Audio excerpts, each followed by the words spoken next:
Yo, what's up guys? Welcome to Daily Screen. Akhirnya gue bisa lagi ngobrol bareng kalian. Kurang lebih 2 minggu gue nggak ngupload karena emang alasan kesehatan. Jadi sekarang udah mendingan dan bisa ngobrol ke kalian semuanya. Jadi jaga-jaga kesehatan kalian semua di sana.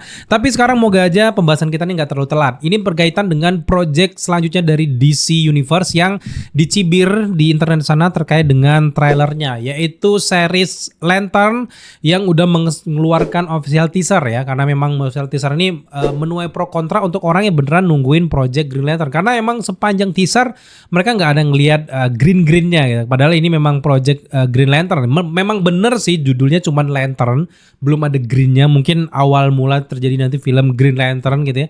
Tapi ya setidaknya ada cincinnya gitu. Hal Jordan, John Stewart ada juga, dan ini bikin orang-orang di internet terutama orang luar juga banyak yang marah gitu ya. Terkait ini juga sebenarnya gue mau bahas project dari DC Universe agak redup nih sekarang, redui gitu ya.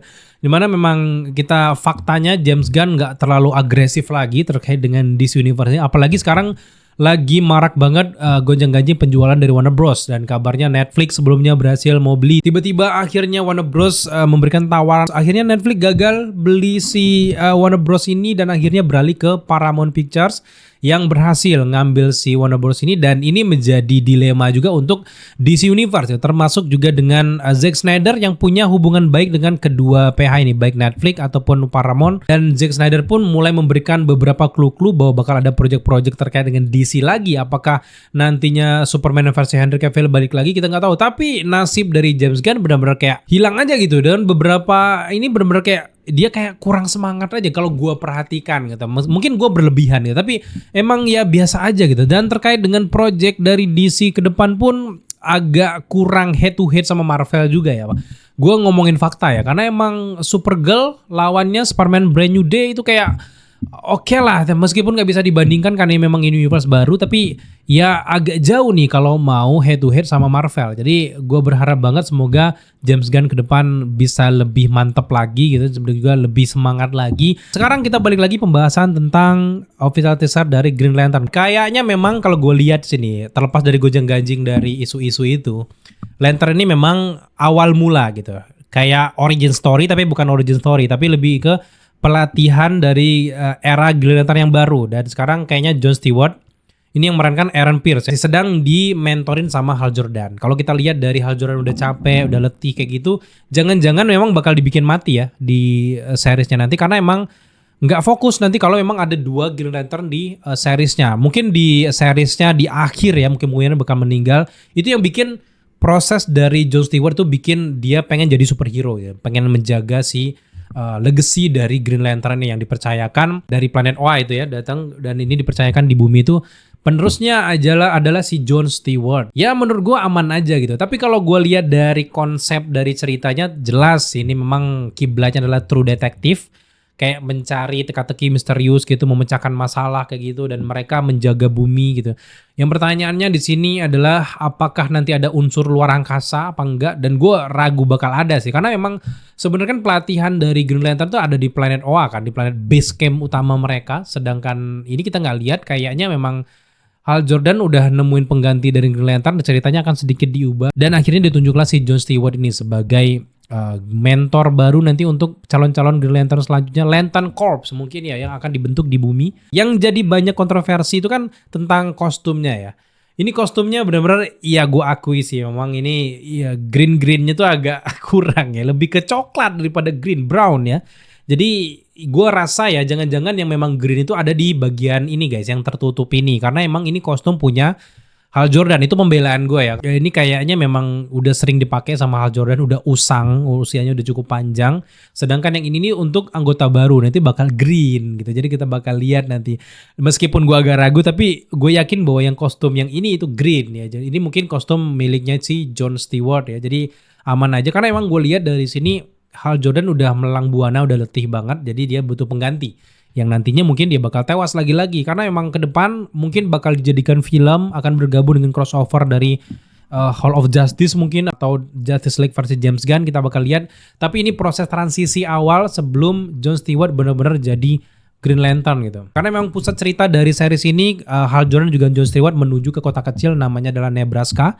Dan di sini atmosfernya lebih gelap dan realistis, dan tentu aja ini konsepnya condong ke true detektif, dan ini lebih banyak tentang interogasi dan juga penemuan-penemuan, dan akan berhadapan dengan alien yang menyerupai manusia. Mungkin ini juga mungkin anak buahnya Sinestro dan sebagainya, kita bakal lihat nanti. Apalagi kita bakal lihat mungkin ada Sinestro War di sini yang menjadi cikal bakal mereka. Dan sejauh ini memang dari Project James Gunn, yang pertama itu ada Creator Commandos kan. Kemudian juga yang kedua Peacemaker, yang ketiga Superman, dan yang keempat kemungkinan adalah Lantern ini. Dan selanjutnya adalah si Supergirl, jadi kita bakal nantikan aja. Dan sejauh ini kalau gue lihat dari DC Universe sendiri itu lebih ke niche, atau istilah lainnya kayak underrated kayak gitu, karena emang ini superhero-nya, genre-nya, ceritanya itu khusus untuk orang-orang tertentu aja. Kalau yang bener-bener, yang pertama tuh ya mungkin untuk orang yang bener-bener maniak banget dengan DC Comics, yang suka banget dengan ini akhirnya karakter mereka ke live action, atau orang-orang yang suka dengan penceritaan superhero yang dewasa dibandingkan dengan Marvel. Salah satunya gue juga cukup suka dan menantikan dengan project-project dari DC, tapi emang kalau ada beberapa hal yang menurut gue ngeganjel, nggak ada semangatnya, kelemar-kelemar nih, itu perlu gue sentil gitu. Karena gimana nih James Gunn gak ada semangat, itu perlu gue sampaikan. Tapi dalam hati gue terdalam gitu, gue cukup suka dengan cerita-cerita dari superhero-nya, tinggal gimana mereka memberikan alur ceritanya gitu. Tapi memang terkait dengan gonjang-ganjing cibiran kostum ini, memang bisa dibilang gue akan menurunkan ya beberapa rank kostum terbaik dari Green Lantern yang pernah muncul di layar lebar ataupun di layar televisi. Yang pertama ya tentunya yang terburuk menurut gue adalah versi Ryan Reynolds yang tahun 2011 ya, dimana itu kan kostumnya meskipunnya green tapi itu kan CGI, pure CGI, itu jelek banget gitu. Menurut gue itu yang paling buruk. Yang kedua terburuk menurut gue itu versi Zack Snyder, meskipun juga cukup menarik tapi kan screen time-nya dikit banget gitu. Dan menurut gue ya, Zack Snyder itu cukup lumayan dibandingkan versi Ryan Reynolds, dimana kita sempat ada versi Yalan Gur, Kilowog, kemudian juga John Stewart juga sempat muncul di versi Zack Snyder Universe. Kemudian juga yang ketiga terburuk ya ini, yang versi yang kita baru lihat, yaitu versi series Lantern, karena emang ini bakal jadi kontroversi lagi karena memang James Gunn dan juga tim akhirnya mengulangi masalah yang lama lagi terkait dengan kostum, termasuk juga Superman yang terbaru terkait dengan celana dalam di luar. Itu kan jadi kontroversi sama orang-orang, meskipun pada saat ini tetap sempat bisa diterima tapi masih agak aneh aja gitu. Dan sekarang mereka mengulangi lagi dengan kontroversi kostum dari Green Lantern. Jadi ya gimana, gini sebenarnya konsep gue nggak tahu apakah ini marketing atau apa, memang akhirnya ini mungkin development dari kostum dan juga karakternya. Ya terlepas dari semua itu, kita tetap aja ini nggak terlalu akurat dengan dalam komiknya gitu. Kemudian juga yang terbaik menurut gue dari semua kostum Green Lantern sejauh ini di versi sinema ya tentu saja versi Nathan Fillion ataupun versi Guy Gardner yang ada di film Superman. Karena memang secara gaya rambut, kemudian juga bagaimana kekuatannya, kemudian juga kostumnya, meskipun memang kostumnya masih milik Maxwell Lord, tapi ini cukup komik akurat dibanding kalau kita bandingkan dengan di dalam komiknya. Jadi menurut gue tetap sejauh ini yang terbaik masih dipegang oleh kostum dan juga kekuatan dari Guy Gardner. Kalau di versi Lantern kita belum bisa lihat secara keseluruhan, tapi kalau kita lihat dari teaser trailernya ya emang agak gimana sih, lebih dewasa memang. Ini memang kalau ada orang suka banget, tapi kalau enggak banget gitu. Dan sejauh ini itulah tanggapan gue terkait dengan kostumnya. Menurut gue cukup suka dengan cerita yang matang, yang lebih serius, apalagi ini konsepnya true detective, gue cukup suka. Tinggal kita lihat aja mungkin kostumnya yang versi John Stewart tuh lebih green lagi ya, semoga aja gitu. Dan sekarang wajar orang membabi buta, mencibir karena memang orang belum melihat hasilnya. Semoga aja nanti di Agustus keren, sama kayak kasusnya Wonder Man yang tadinya mungkin kita cibir lah, apa nih nggak terlalu perlu, tapi ternyata bagus. Ya udah kita lihat aja. Mungkin itu juga akan diantarkan sama Lantern. Tapi jujur aja untuk mencakup